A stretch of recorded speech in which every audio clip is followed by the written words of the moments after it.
Welcome to Dogs of the Wind.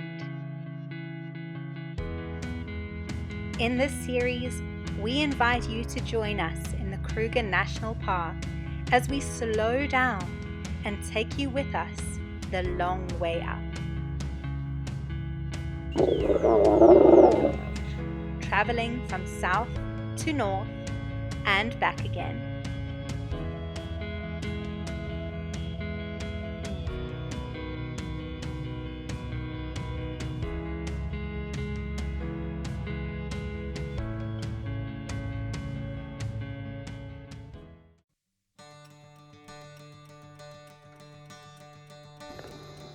Welcome to day 8 of the Kruger Diaries, the long way up.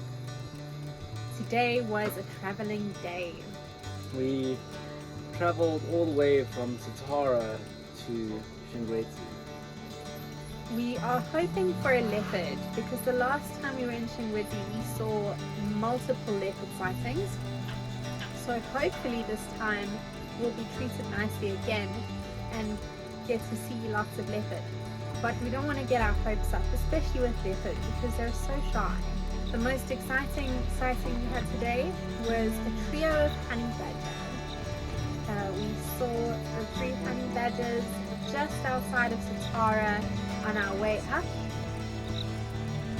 We took some time to watch these vivacious mesopredators scavenge for food, their grey backs and black bodies coming in and out of view as they trundled along, pausing every now and then to look up in search of danger. An interesting theory is that cheetah cubs have evolved to mimic honey badger coloration, as honey badgers have a reputation of being animals to be left well alone. These feisty critters have been known to fend off fearsome predators like leopards.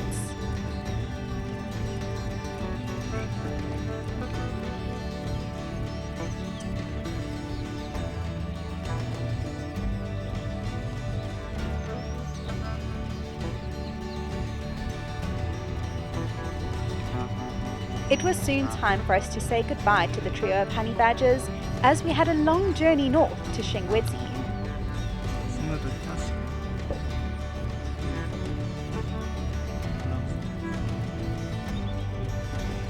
Along the way up, we encountered one of the more distinct bee-eaters, the southern carmine bee-eater, with its incredibly vivid coat of pink feathers and distinctive blue crown. It cannot be mistaken for any other bird. They are commonly found nearer the northern edges of Kruger, as they migrate to this area in the summer months.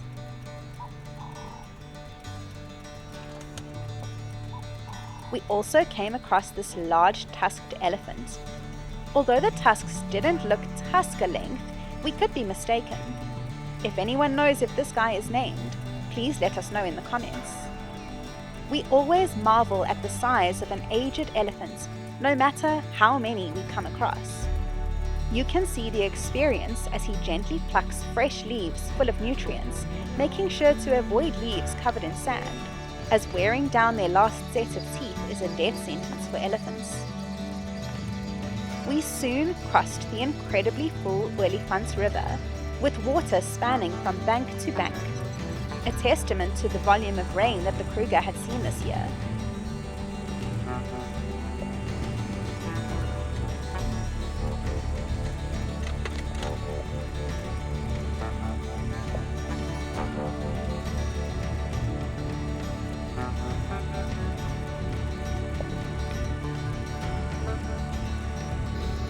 Today on the sightings board there weren't that many sightings to be had, but otherwise it was quite an uneventful drive up. We stopped at the top of High. We stopped again only in Shingwedzi. We've got a lovely campsite under a very big tree. If you're looking for a nice campsite outside of Shingwedzi that is not by the fence, there is behind the ablution block a really nice big tree. It is beautiful, shady, and I think our whole setup sits straight underneath it during the heat of the day. So that's quite nice. We went for a swim. We went for a drive around Red Rocks, and there is actually quite a lot of water around. compared to last year. So it has been interesting to see how much water is flowing down the Shingwedzi River. We saw an incredible amount of water birds with the amount of water flowing in the Shingwedzi River. And with water birds, there are always the ever-present crocodiles.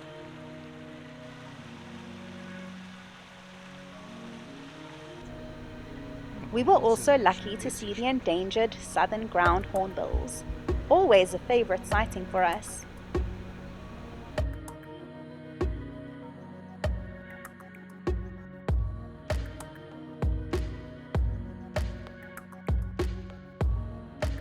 A large water monitor stalked across a patch of open ground on our way back from Red Rocks, and then we stumbled upon more predators. A pair of young hyenas waiting patiently at their den near the side of the road. These intelligent animals have so much character, and it is always a treat to spot them in the bush. With that, we finished off our first day at Shingwedzi.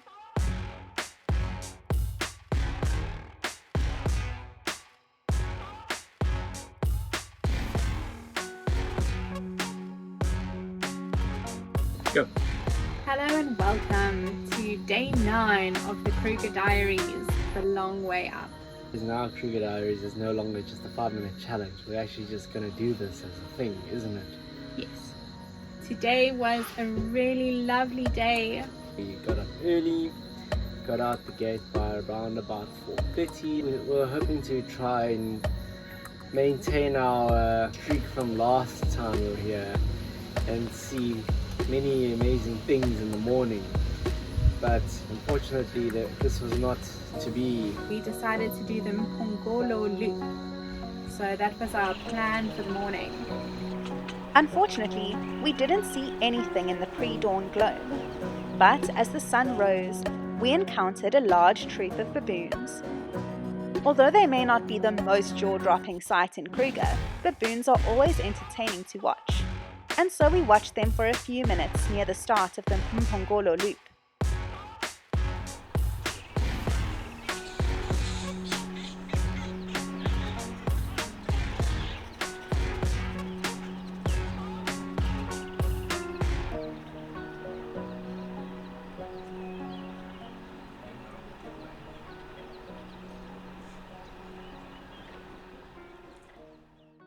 After that, we came across another sighting of ground hornbills, with their hollow and haunting calls echoing through the bush. It is heartening to see these birds thriving inside protected areas like Kruger, as incredible conservation efforts have been undertaken to protect this fascinating species.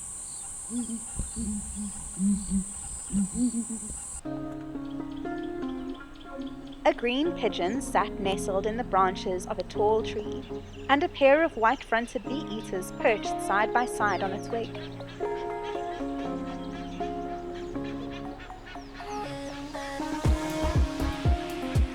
We soon also spotted the little bee-eater in the morning sunshine. And we found a family of dwarf mongoose frolicking playfully on a log at the side of the road.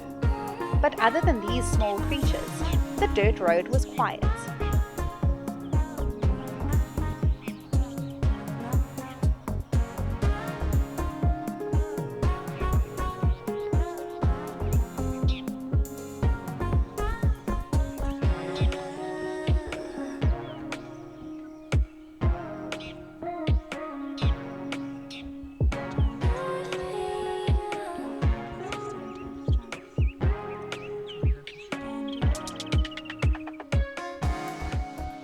So we followed the Mpongolo route up north, up to Babalala picnic site, and then we headed back on the tar road.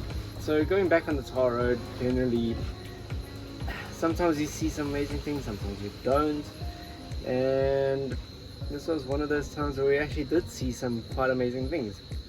We saw a lion in the road just as I was about to have a nap. Calvin woke me up to tell me that there was a lion in the road. It was a big male and he was off marking his territory. So he was walking with purpose down the road, We followed him for maybe half a kilometer, maybe a kilometer down the road, and eventually he went off into the bush, into the distance.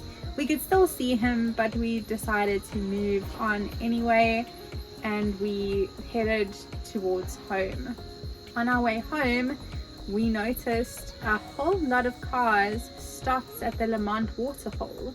So we decided to reverse and go down the loop to see what everybody could see, and it was well worth our while because there were wild dogs in the riverbed. And they were sitting under a tree. So we were able to find them with the help of the other guys. They found out that they told us that they'd actually moved into the river and into the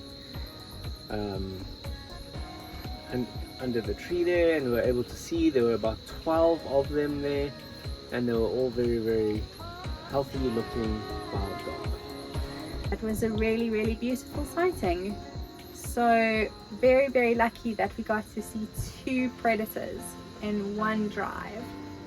After that, we came home. We went for a run. We went for a run. About 4 loops of the camp will make up 5 kilometers, at least the route that we took. It was really, really lovely to just enjoy the morning air and get a little bit of exercise. We actually did a 5-kilometer run in this incredibly muggy and humid climate. Then we also had a nap. Then we had a swim. Then we went out for an evening drive after an afternoon spent around camp. In our evening drive, we went and did the Mpongolo route again, but this time we went up along the tar road and then back along the actual route. And from that point, it was just beautiful scenery, but otherwise nothing spectacular popped out at us. We kept count of the birds we saw along the way, as usual, and enjoyed the little things. Striped skink, I think.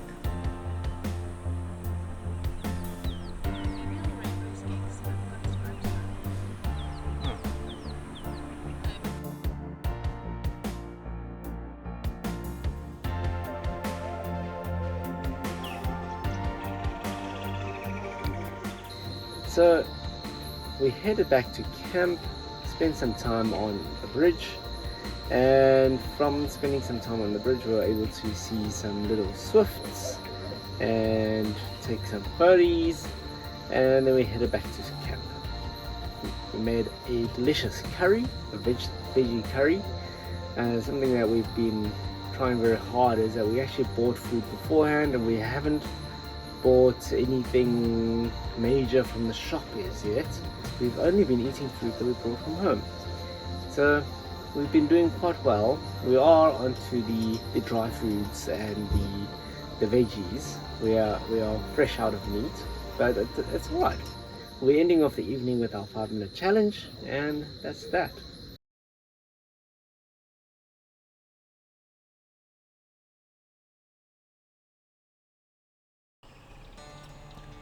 This is day 10 of our Kruger diaries now.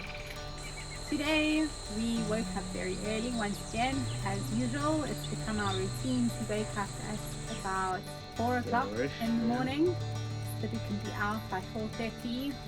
We saw 3 spotted hyena on our drive this morning, which was probably the highlight.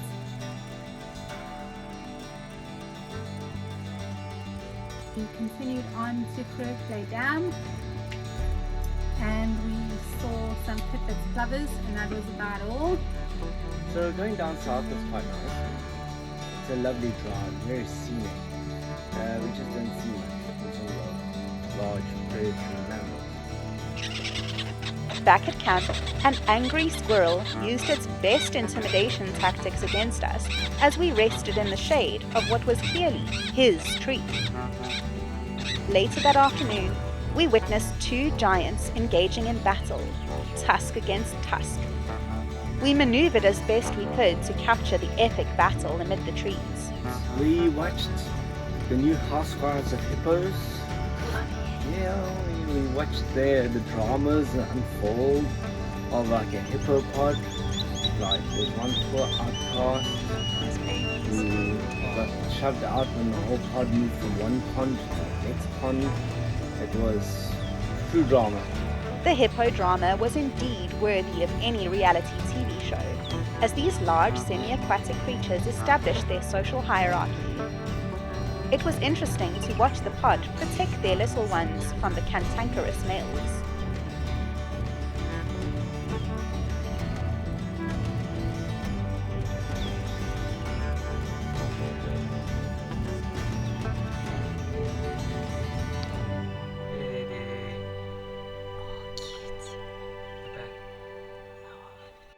If you're looking for more reality drama, look no further than a large pile of fresh elephant dung. It doesn't take long for the dung beetles to descend and begin rolling their dung balls.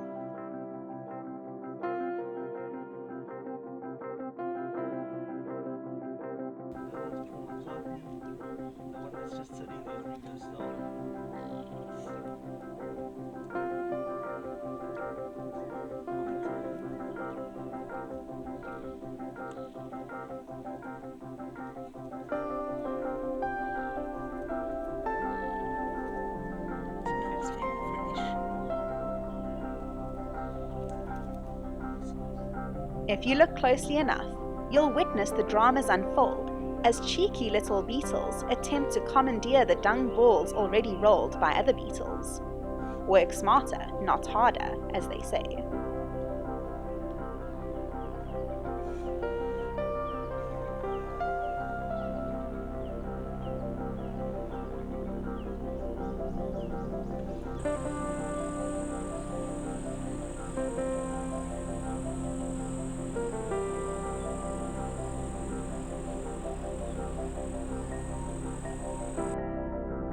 Welcome back to day 11 of Kruger Diaries. We had the earliest start that we've had yet. We got up at 3:15 to be ready for a special bird and game drive at 4:45 in the morning. Shadrach was our guide and he was fantastic. He was very knowledgeable about all the birds that we saw, and especially all the bird calls. He could identify a lot of the birds just from their calls, even though we couldn't see them in the bush. Not every camp offers birding drives, but as we learned on our last trip, Shingwedzi does, so we didn't hesitate to sign up.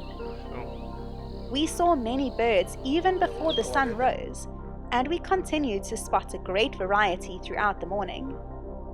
You'll need a good pair of binoculars, and it certainly helps to have a good bird book or app to help you identify your sightings. As a call of the grey-headed kingfisher. We use the Roberts Birding app, but there are many other birding apps available.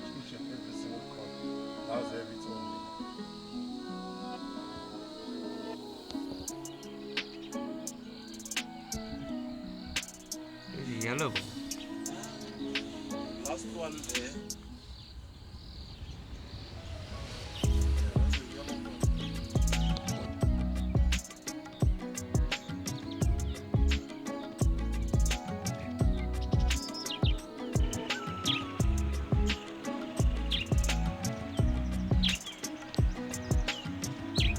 Hard kingfishers as well on the wing.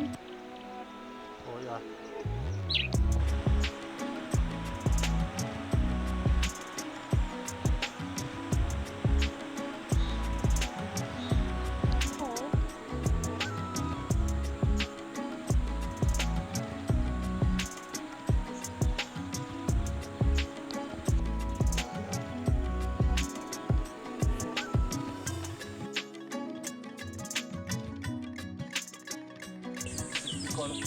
Because you see, it's called Is that not a cementa pill, Udo? It's all by itself, over there. Looks like a shrike as well. Yeah. Give me a red hair try. Yeah.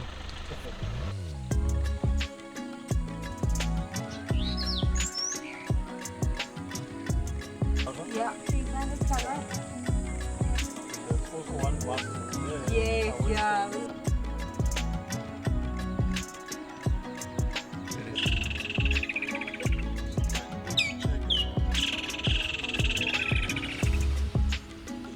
Yeah, it's got a double, it's a solid color bulb.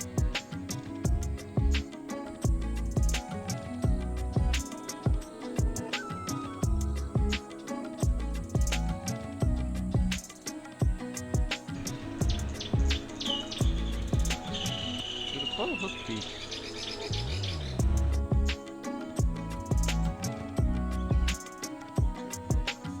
Yeah.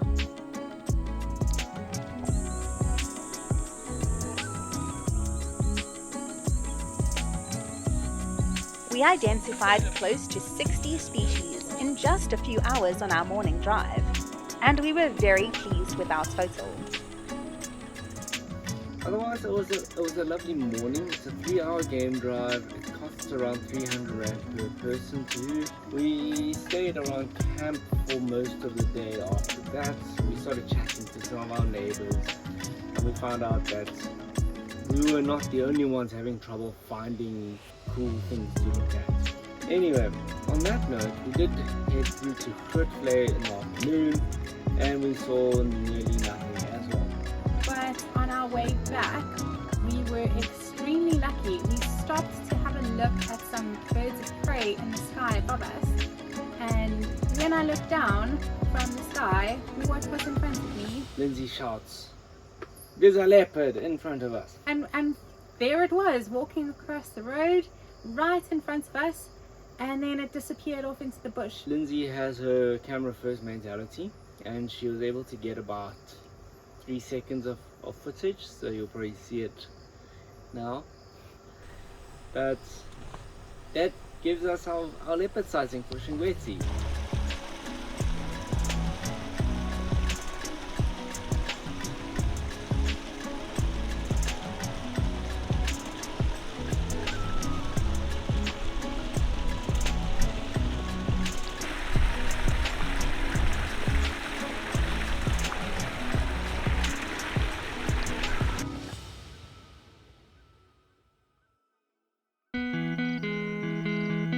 Join us next time as we venture further north to the beautiful Hunda Maria. Thank you for watching, and don't forget to like and subscribe if you're enjoying our content.